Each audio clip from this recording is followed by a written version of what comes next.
Saroj recording studio on the road Siwan. बेटा बस दूर जवनी जा JK Yadav Films।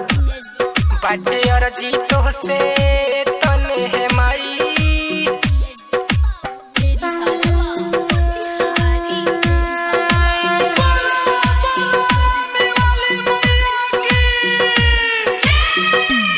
बाटे और जीतो से तने है माई बाटे और जीतो से तने है माई बेटा बस दूर जवनी जा बेटा बस दूर चली जा दुख के कारण से आपन सुनाई दुख के कारण से आपन सुनाई बेटा बस दूर जनी जा बेटा बस दूर चली जा बाटे और जीतो से तने है माई बेटा बस दूर जनी जा JK Yadav Films। बाटे और जीतो से तने है माई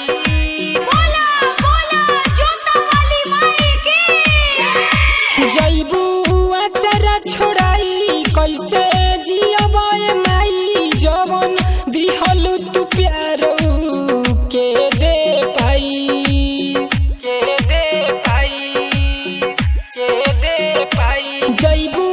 अचरा छोड़ाई कैसे जियबे माई जवन दिहलु तू प्यारो के दे पाई कही के कहरा के माई बोलाई कही के कहरा के माई बोलाई बेटा बस दूर जनी जा बेटा बस दूर चली जा बाटे और जीतो से तने है माई बेटा बस दूर जनी जा JK Yadav Films। बाटे और जीतो से तने है माई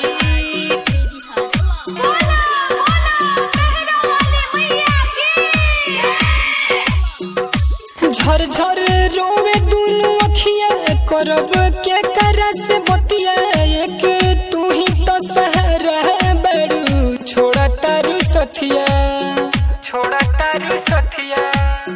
छोड़ा तारू सथिया झर झर रोवे दुनु अखिया करब के करा से बतिया एक तू ही तो सहारा बड़ू छोड़ा तारू सथिया परमोद प्रिंस कैसे भुलाई परमोद प्रिंस